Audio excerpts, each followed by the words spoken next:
तर सगळ्यात आधी दिवाळीच्या तुम्हाला सगळ्यांना खूप खूप शुभेच्छा आणि दिवाळी खूप आनंदमयी जाओ तुम्हाला आणि इथून येणारं पुढचं वर्ष तुमच्यासाठी खूप समृद्धी घेऊन येऊ हीच ईश्वरचरणी प्रार्थना। जो आजचा टॉपिक आपला खूप इंटरेस्टिंग आहे। तुम्ही जर बघत असाल तर मागच्या 15 महिन्यांमध्ये म्हणजे 1.25 वर्षामध्ये स्टॉक मार्केटने किती रिटर्न्स दिले असं जर तुम्हाला मी विचारलं तर तुम्ही काय म्हणाल? तुम्ही विचार कराल थोडा, पण उत्तर मी देऊन देतो। उत्तर आहे 0%। आता तुम्ही म्हणाल की हे कसं आहे?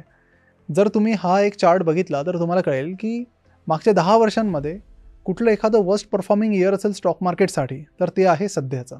येस, 2020 मध्ये सुद्धा कोरोना काळामध्ये पूर्ण इयरचे रिटर्न्स हे 14% होते, कारण शेवटी रिकव्हरी झाली होती। पण 2025 मध्ये अजूनही मागच्या 15 महिन्यांपासून जर रिटर्न्स आपण बघितले तर 0% आहेत। एवढे खराब रिटर्न्स 2015 मध्ये होते, तेव्हा मार्केट जवळपास 3 ते 4% निगेटिव्ह मध्ये होतं। तर आता प्रश्न हा येतो की जिथे यूएसचं स्टॉक मार्केट 14% वर आहे, चीनचं 22% वर आहे, तिथे भारताचं असं फ्लॅट का, 0% रिटर्न का?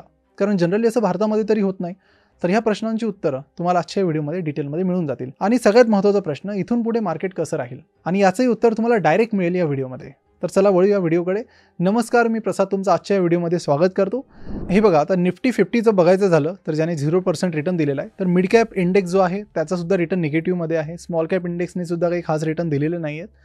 तर आपण निफ्टी 50चा अभ्यास करूया, त्यावरून तुम्हाला कळेल की एक्झॅक्टली काय चालू आहे। तर भारतामध्ये तुम्ही निफ्टी 50ला जर बघितलं तर निफ्टी 50 मध्ये सगळ्यात जास्त वेटेज हे फायनान्शियल सर्व्हिसेस सेक्टरला आहे 37%। त्यानंतरचं जे दुसरं सगळ्यात जास्त वेटेज आहे ते आयटी सेक्टरला आहे 14%, मग ऑइल अँड गॅस आहे, मग FMCG आहे, मग ऑटोमोबाईल आहे।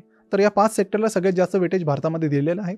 हा खूप डेटा रिच व्हिडिओ आहे, तर लक्षपूर्वक ऐका। तर फायनान्शियल सर्व्हिसेसमध्ये जे टॉप 3 कंपनीज आहेत, HDFC बँक, ICICI बँक आणि SBI, यांनी मागच्या एका वर्षात चांगले रिटर्न्स दिले, 10%च्या वरच रिटर्न दिले तिघांनीही, आणि यांची बिझनेस परफॉर्मन्स ही चांगली आहे। पण जे IT सेक्टर आहे त्यातल्या जर टॉप 3 कंपनीज जर आपण बघितल्या तर त्यांचे रिटर्न्स तुम्ही बघा तर एकदम खतरनाक रिटर्न्स आहेत। तर -27%, -25% आणि -19%, तो जवळपास 20%चा फॉल IT कंपनीजमध्ये आलेला आहे। त्यामुळेच काय की ओव्हरऑल रिटर्न्स जे आहेत तुम्हाला एकदम फ्लॅट दिसतात आहे। त्यानंतर ऑइल अँड गॅसमध्ये तुम्ही बघाल तर तिथे सुद्धा रिटर्न्स चांगले नाही आहेत। सेम FMCG मध्ये पण आहे, आणि ऑटोमोबाईलमध्ये जर बजाज ऑटो सोडलं तर बाकी मारुती आणि महिंद्रा अँड महिंद्राने चांगले रिटर्न्स दिले। तर आता तो GST रिफॉर्म आलेला आहे मागच्या महिन्यात, त्यानंतर मला वाटतं की FMCG आणि ऑटोमोबाईल सेक्टरमध्ये एक चांगली रिकव्हरी ऑलरेडी सुरू झालेली आहे। मी तुम्हाला पुढे जाऊन काही नंबर सांगेल ऑटोमोबाईल वगैरेचे, जसं की सप्टेंबर महिन्यात ऑटो सेल्स एकदम रेकॉर्ड हायला होता। मारुती सुझुकीच्या 1 लाख कारच्या बुकिंग झालेल्या आहेत फक्त एका आठवड्यात, स्मॉल कार्सचा बिझनेस वाढल्यामुळे। स्मॉल कारचा बिझनेस का वाढला तर त्यावर GST कमी झाला। तर ओव्हरऑल काही सेक्टरमध्ये GSTमुळे रिफॉर्म आहे, बेनिफिट आहेत, आणि त्यामुळेच मला वाटतं की मार्केट काही अशा पोझिशनला होतं की सरकारला सुद्धा ते निर्णय घ्यावेच लागले। आणि व्हिडिओमध्ये पुढे जाण्याआधी तुम्हाला सांगू इच्छितो की आता 3 आठवड्यांपूर्वीच आम्ही आमचे 2 मॉडेल पोर्टफोलिओज लॉन्च केले होते, आणि दिवाळी आले तर काहीतरी स्पेशल तर पाहिजेच, आणि त्यासाठी आम्ही आमच्या मॉडेल पोर्टफोलिओजवर फ्लॅट 30% डिस्काउंट देतोय विथ कुपन कोड दिवाळी30। आता हे जे आमचे 2 मॉडेल पोर्टफोलिओज आहेत त्यातला पहिला जो आहे तो आहे इकाशी व्हॅल्यू इन्व्हेस्टिंग मॉडेल पोर्टफोलिओ। इथे आम्ही 15 असे स्टॉक्स शोधले आहेत रिसर्च करून जे आमच्या हिशोबाने खूप अंडर व्हॅल्यूड आहेत। आणि दुसरा जो आमचा मॉडेल पोर्टफोलिओ आहे तो आहे इकाशी इमर्जिंग इंडिया।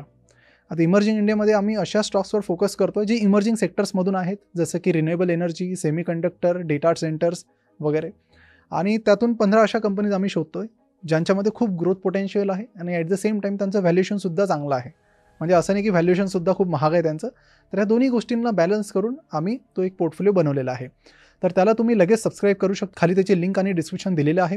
आणि जर तुम्हाला या दोन्ही मॉडेल पोर्टफोलिओजला सबस्क्राईब करायचं असेल तर त्यावर तुम्हाला 30%पेक्षा जास्त डिस्काउंट मिळेल। त्यासाठी तुम्हाला कॉन्टॅक्ट करायचं या 2 नंबरवर, आणि मॉडेल पोर्टफोलिओ रिलेटेड काहीही तुम्हाला डाऊट असतील तर तुम्ही या नंबरवर आम्हाला कॉन्टॅक्ट करू शकता। पण त्याआधी खाली दिलेल्या लिंकवर जाऊन चेकआउट करा आणि साइन अप करून प्रोसेस लगेच सुरू करा।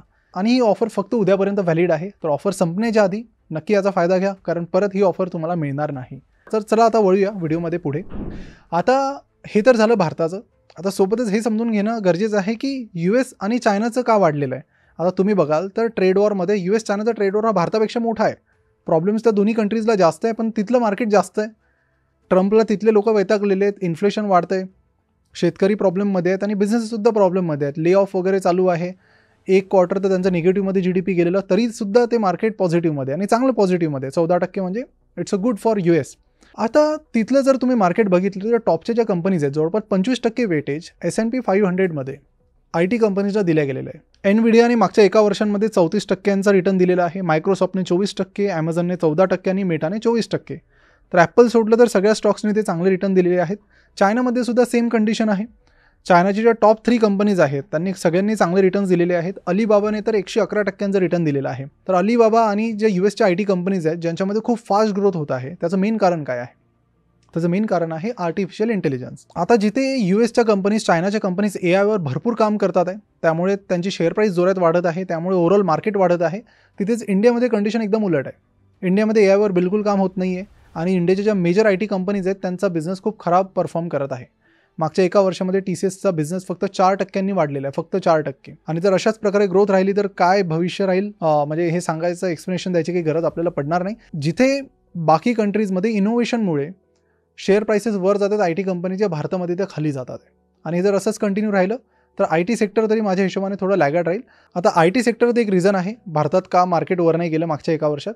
दुसरं कारण आहे FPI म्हणजे फॉरेन पोर्टफोलिओ इन्व्हेस्टर्स. त्यांनी मागच्या एका वर्षामध्ये जवळपास 1.5 लाख कोटी रुपयांची सेलिंग केलेली आहे आणि मागच्या 3 महिन्यांपासून कंटिन्युअस त्यांची सेलिंग चालू आहे. सेलिंग मागे त्यांची भरपूर रिझन आहे की इंडियाचा रुपी हा वीक होतोय, जिओ पॉलिटिकल टेन्शन चालू आहे US आणि इंडियामध्ये, आणि ॲट द सेम टाईम बाकी मार्केट चांगले परफॉर्म करत आहे US आणि चायनाचं, त्यामुळे ते पैसा इथून काढून तिकडे टाकतात आहे. आता प्रश्न हा येतो की हे असं कधीपर्यंत कंटिन्यू राहील. तर माझ्या हिशोबाने काय आहे की IT कंपनीजपैकी काही कंपनीज खूप ओव्हर व्हॅल्यूड होत्या. ओव्हर व्हॅल्यूड म्हणजे काय की यांची ग्रोथ 4-5-7% आणि त्या हिशोबाने या थोड्या ओव्हर व्हॅल्यूड होत्या. त्यामुळे अचानक ड्रास्टिक फॉल याच्यामध्ये आपल्याला दिसला आणि हा फॉल जास्त वेळ राहणार नाही, काही वेळ राहील. इव्हन तो त्यांनी परफॉर्म जरी केलं नाही तरी हा फॉल जास्त वेळ टिकणार नाही. त्यामुळे येणाऱ्या काळामध्ये ते स्टेबल होऊन जाईल, म्हणजे एकदम जास्त निगेटिव्ह रिटर्न्स तरी तुम्हाला IT कंपनीजमध्ये दिसणार नाहीत. आणि at the same time financial services ज्याला सगळ्यात जास्त वेटेज आहे ते ऑलरेडी चांगलं परफॉर्म करत आहेत. आता GST नंतर FMCG आणि कार सेल्स वाढलेला आहे, तो सेक्टरसुद्धा चांगलं परफॉर्म करेल, तर ओव्हरऑल मार्केट रिकवर होऊ शकतं. तर अनलेस अँड अंटिल ट्रम्पकडून असे काही मेजर डिसिजन्स येत नाहीत तोपर्यंत मला नाही वाटत की जास्त वेळ हे मार्केट अशा प्रकारे राहील. आणि भारताला सध्या म्हणजे जर जोरात पुढे जायचं आहे तर भारताला इनोव्हेशनकडे फोकस करावा लागेल, R&D रिसर्च अँड डेव्हलपमेंटकडे फोकस करावा लागेल, जो सध्या तरी बिलकुल होताना दिसत नाही आहे. असं नाही की पैसा नाही आहे, तुम्ही IT कंपन्यांचे प्रॉफिट बघा, 30 ते 40 हजार कोटींचे यांचे प्रॉफिट आहेत, पण R&D मध्ये जी इन्व्हेस्टमेंट आहे ती नाही सारखी. आता जोहो सारखे काही कंपनीज आहेत, आता त्या लिस्टेड नाही आहेत, ती गोष्ट वेगळी आहे, पण R&D वरती भरपूर फोकस करतात आहे. तर हेच जर कल्चर R&Dचं आलं, इनोव्हेशनचं आलं, तर इंडियन मार्केट अजून स्पीडमध्ये पुढे जाण्यास आपल्याला मदत होईल. तर IT सेक्टरमुळे कुठे ना कुठे जो इंडियाचे जे इंडेक्स आहेत ते थोडे मागे ओढल्या गेलेले आहेत आणि हे आता ऑलरेडी त्यामध्ये भरपूर फॉल झालेला आहे. तर मला त्या IT सेक्टरमध्ये अजून जास्त फॉल दिसत नाही. आता ट्रम्पचं असं चालू आहे की हायर ॲक्ट ते आणतात आहे. हायर ॲक्ट म्हणजे काय की भारताच्या आउटसोर्सिंग कंपनीजला काम द्यायचं नाही, नाहीतर तुम्हाला 25% ॲडिशनल टॅक्स लागेल. आता हायर ॲक्ट जर लागू झाला तर मग अजून फॉल होईल, तर IT सेक्टर अजून पडेल आणि ओव्हरऑल मार्केटसुद्धा अजून पडेल. तर ट्रम्पच्या डिसिजनवर भरपूर गोष्टी डिपेंड आहेत. जर हायर ॲक्ट नाही आलं तर मला वाटतं की जे बिझनेसेस आहेत त्यांची जी रिकव्हरी आहे ती सुरू होऊ शकते. तर सध्या काय आहे की हे बघा, जशी कंडिशन असते त्यानुसार आपल्याला वागायला पाहिजे. सध्या मार्केट फ्लॅट आहे, अशाच वेळेस तुम्हाला डिस्काउंट मिळतात मार्केटमध्ये, तर त्या डिस्काउंटचा तुम्ही पूर्णपणे फायदा घेतला पाहिजे. आणि हे डिस्काउंट तुम्हाला परत मिळत नाही. एकदा मार्केट वाढायला लागलं की 2-2 वर्ष थांबत नाही, मग तुम्हाला काही डिस्काउंटमध्ये शेअर्स मिळत नाही. कितीतरी वेळा आपल्याला महागात शेअर्स घ्यावे लागतात. त्यामुळे जी ऑपॉर्च्युनिटी आहे तिथे, जसं वॉरन बफेट म्हणतात की be greedy when others are fearful, तुम्हाला लालची बनायला पाहिजे जेव्हा लोक खूप घाबरलेले असतात. तर तशा टाईपची सिच्युएशन सध्या आहे. FPI पळून जातात आहे, मार्केटमध्ये पैसा टाकायला कोणी पुढे येत नाही आहे. तर अशाच वेळेस तुम्हाला ऑपॉर्च्युनिटी मिळतात. त्यामुळे इंडिव्हिज्युअल स्टॉकवर, ओव्हरऑल इंडेक्सपेक्षा इंडिव्हिज्युअल स्टॉक्सवर तुम्ही बघू शकता फोकस करून, आणि अशा वेळेस बेटर इन्व्हेस्टमेंट तुम्ही शोधू शकतात, कारण अशा वेळेस बेटर इन्व्हेस्टमेंट मिळतात सुद्धा. तर ही आहे सध्याची मार्केट कंडिशन. आय होप का मार्केट फ्लॅट आहे ते तुम्हाला कळलं असेल, आणि हे कधीपर्यंत फ्लॅट राहील यासाठी डोनाल्ड ट्रम्प महत्त्वाचे आहेत आणि इंडियन मार्केटच्या बिझनेसची रिकव्हरी महत्त्वाची आहे. तर तुम्ही month on month number track करा, कशा प्रकारे गोष्टी चालू आहे. तर भरपूर सेक्टर्समध्ये चांगल्या प्रमाणात रिकव्हरी चालू आहे. आशा करूया की बिझनेसेसमध्ये ती रिकव्हरी अशाच प्रकारे चालू राहील. जर बिझनेस रिकवर झाले तर त्याला शेअर प्राईससुद्धा फॉलो करते मग नंतर. अशा प्रकारचं हे मार्केट आहे. तर तुम्हाला काही प्रश्न असेल तुमच्या डोक्यामध्ये कमेंट करून नक्की सांगा, आणि हा व्हिडिओ जास्तीत जास्त जणांपर्यंत पोहोचवा, जेणेकरून त्यांनासुद्धा कळेल की भारतीय मार्केट डाऊन का आहे, जिथे चायनाचं आणि US पुढे आहे, आणि या मार्केटमध्ये ऑपॉर्च्युनिटी शोधायला त्यांनासुद्धा सांगा. तर भेटूया पुढच्या व्हिडिओमध्ये. सध्या इथेच थांबूया. पुढचा व्हिडिओ कुठल्या टॉपिकवर कमेंट करून नक्की सांगा.